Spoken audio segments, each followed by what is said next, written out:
না, দেশের স্বার্থে কি দরকার? আইনকে আইনের মতো চলতে দিতে হবে। সো বর্তমানে ইলেকশন কমিশন স্বাধীন ভাবার কোনো কারণ নাই।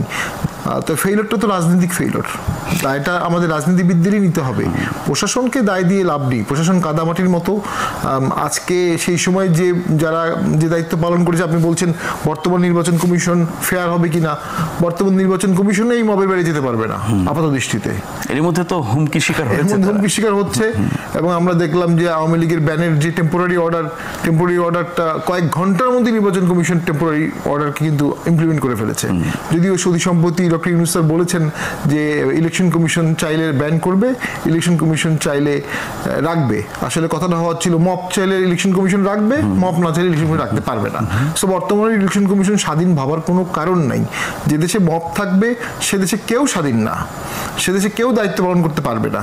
আসলে যেটা ঘটেছে বাংলাদেশে এখন ক্লস্ট্রোফোবিয়া, সবার মধ্যে ভয়, সব সেক্টর ভয়ে আছে। স্বাধীন দেশে, নিজের দেশে আমরা ভয় থাকবো? রাস্তায় চলতে ভয়, কথা বলতে ভয়, পত্রিকা লিখতে ভয়, কেউ তার স্বাধীন মত প্রকাশ করছে না। এবং একটা অপ্রোপরিয়াম সিস্টেম, হস্টিলিটি কন্টিনিউয়াস। আন্দোলনকারীর সাথে আগের রিজিমের একটা হস্টিলিটি, আবার আন্দোলনকারীদের মধ্যে এখন হস্টিলিটি শুরু হয়ে গেছে। এনসিপির সাথে অন্যদের, বিএনপির সাথে অন্যদের। এবং মাঠের রিপোর্টগুলো খুবই খারাপ, ভয়াবহ রিপোর্ট মাঠে। এবং লাস্ট স্টেশন চলছে একটা পোস্ট সিভিল ওয়ার সিচুয়েশনে যা থাকে, এটা 10 মাস চলা মানে সরকারের ব্যর্থতা। হওয়া উচিত ছিল প্যাসিফিকেশন। শান্তিতে নোবেল প্রাইজ পাওয়া একজন ব্যক্তিকে নিয়ে আসা হয়েছে প্যাসিফিকেশন করার জন্য। কিন্তু ডক্টর ইউনূস স্যার তার ছাত্রদের প্রতি অতিমাত্রায় ভক্তি এবং অনেক বিষয় ওভারলুক করার কারণে উনি শক্ত পদক্ষেপ নিতে পারেনি। উনি সহযোগিতাও পাননি, এটাও অস্বীকার করবো না। ওনাকে কেউ সহযোগিতাও করেনি, কিন্তু ক্ষমতা তো তার হাতে। কিন্তু ওনাকে এক্সার্ট করা উচিত ছিল। দীর্ঘমেয়াদী দেশের মঙ্গলটা চিন্তা করে উনি আরেকটা নোবেল প্রাইজ পাওয়ার মতো কাজ করতে পারতেন, উনি নেলসন ম্যান্ডেলা হতে পারতেন। কিন্তু এখন তো মনে হচ্ছে যেদিকে দেশ যাচ্ছে, আমি খুবই শঙ্কিত যে ওনার নোবেল নিয়ে একসময় প্রশ্ন চলে আসবে, কেউ না কেউ তুলবে। রাজনীতি খুব নির্মম, খুব নিষ্ঠুর। দেশের স্বার্থে কি দরকার? আইনকে আইনের মতো চলতে দিতে হবে। আর দেশের স্বার্থটা ওভাররাইডিং, যেটা আমাদের সিনিয়র সিটিজেনরা বা প্রাজ্ঞ ব্যক্তিরা যেভাবে দেখতে পারবে, এটা তো আমরা দেখতে পারবো না। ওনারা সেটা আলোচনার মাধ্যমে একটা কনসেনসাসে আসতে হবে, একটা এগ্রিমেন্টে আসতে হবে। আদারওয়াইজ এই যুদ্ধ চলবে এবং এই যুদ্ধ নোংরা দিকে যাবে, আগলি দিকে যাবে। অনলাইনে যুদ্ধ হবে, বিদেশে গেলে যুদ্ধ হবে, ডাস্টবিন বানানো হবে, এক পক্ষ ডাস্টবিন বানাবে, আরেক পক্ষ ডাস্টবিন, এই চলবে। এবং জাতি হিসাবে আমরা ডাস্টবিনের খবর বিদেশ পর্যন্ত চলে গেছে। বিদেশিদের ভাড়া করে ওখানে নিয়ে আসে, বিদেশিদেরকে ভাড়া করে গালি দেওয়া হয়েছে। তো এগুলো তো নোংরা রাজনীতি। তো এটাকে তো আসলে একজন লোক দরকার ছিল যার উপর সবাই আস্থা আনতে পারবে। ডক্টর ইউনূস না পারলে কে পারবে বা কে পারতো আমরা জানি না। একটা 3 জন নির্বাচন কমিশনের বিরুদ্ধে একই রকমের অভিযোগ, 14, 18, 24-এ। তার মধ্যে একজনের এই অবস্থা, বাকি 2 জন নিশ্চয়ই এখন আতঙ্কে আছেন। একজন সাবেক নির্বাচন কমিশনার, যদি তিনি আইনের দৃষ্টিতে অপরাধী হয়ে থাকেন, তার আইনি প্রক্রিয়ার মধ্য দিয়ে তার বিরুদ্ধে আপনার ব্যবস্থা নেওয়া যেতে পারে, মামলা হতে পারে, বিচার হতে পারে।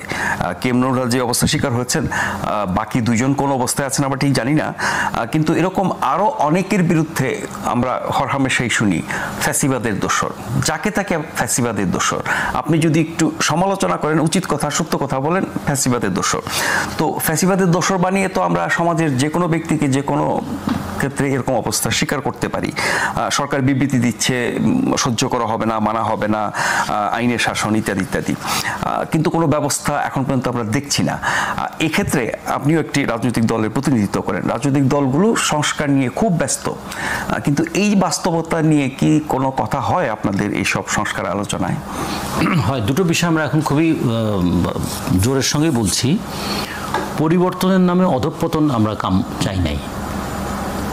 আর 2, সংস্কারের নামে অতীতের ধারাবাহিকতা রক্ষা করা, সেটাও কিন্তু ভবিষ্যতে যে কোনো অভ্যুত্থানকে প্রশ্নবিদ্ধ করবে।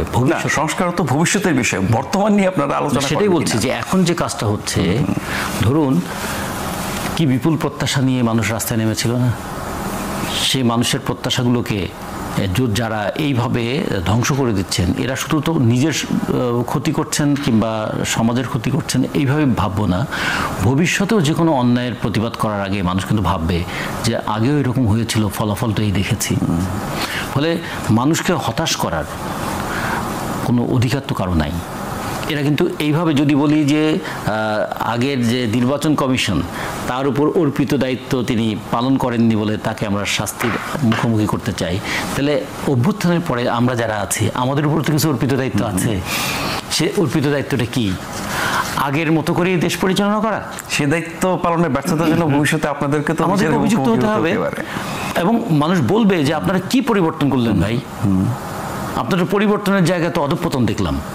ফলে আমরা মনে করি রাজনৈতিক দল এই ব্যাপারে আমরা সোচ্চার হওয়া দরকার।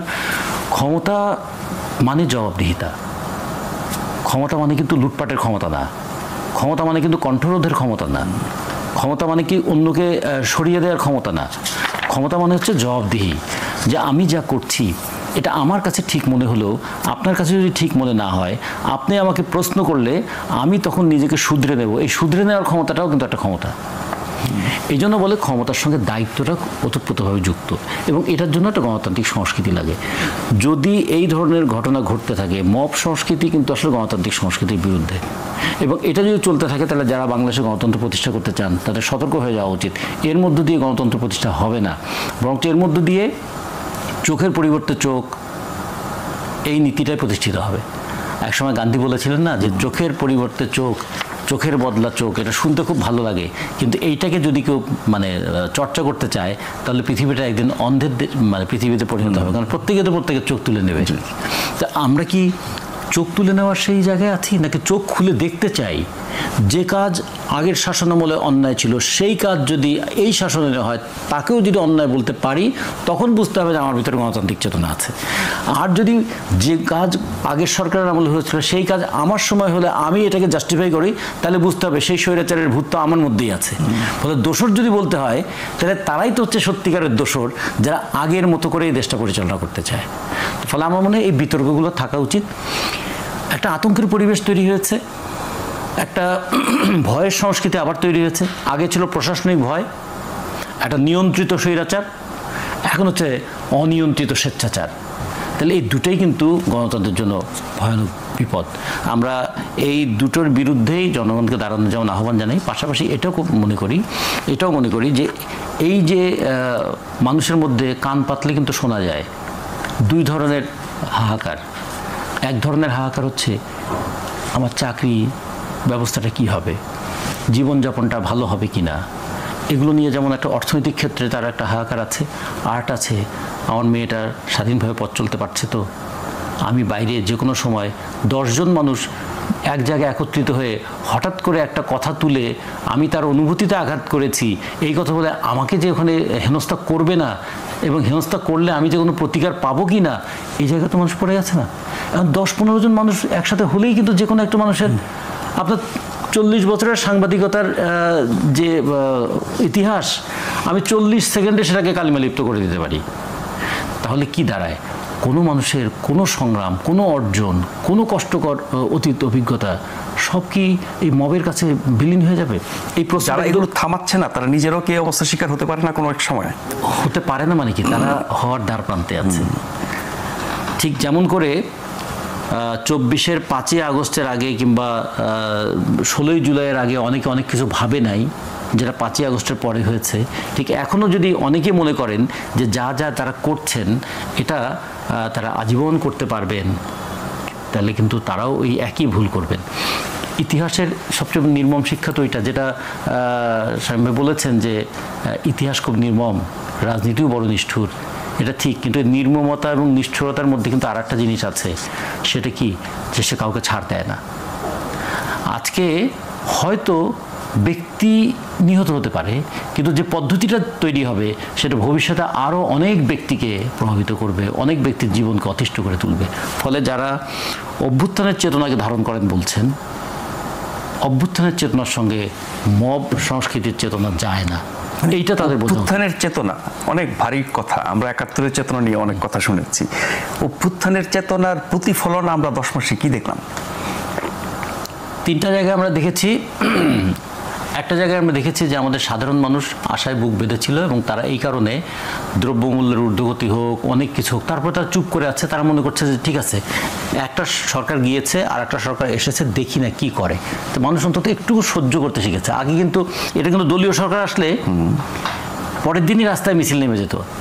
একটা জিনিস মানুষ একটু ধৈর্য নিয়েছে, কিন্তু ধৈর্য বেশি দিন থাকবে না, এটা হলো এক। 2 নম্বর হচ্ছে, যদি এরকম মনে হয় যে রাজনীতি এবং দুর্নীতি হাত ধরাধরি করে চলেছে, আমরাও যেহেতু এখন রাজনীতি করার একটা সুযোগ পেয়েছি, ফলে আমরাও দুর্নীতি করার অবাধ সুযোগ পাবো এবং তার প্রতিফলনে কিছু আমরা দেখছি। সবচেয়ে প্রথম বিষয় যেটা প্রথম ধাক্কা লেগেছে মানুষের কাছে, একটা দল নতুন গঠিত হতে না হতেই কোটি টাকা খরচ করে সে ইফতার পার্টি করতে পারে। একটা দল, সেই দলটা গঠিত হওয়া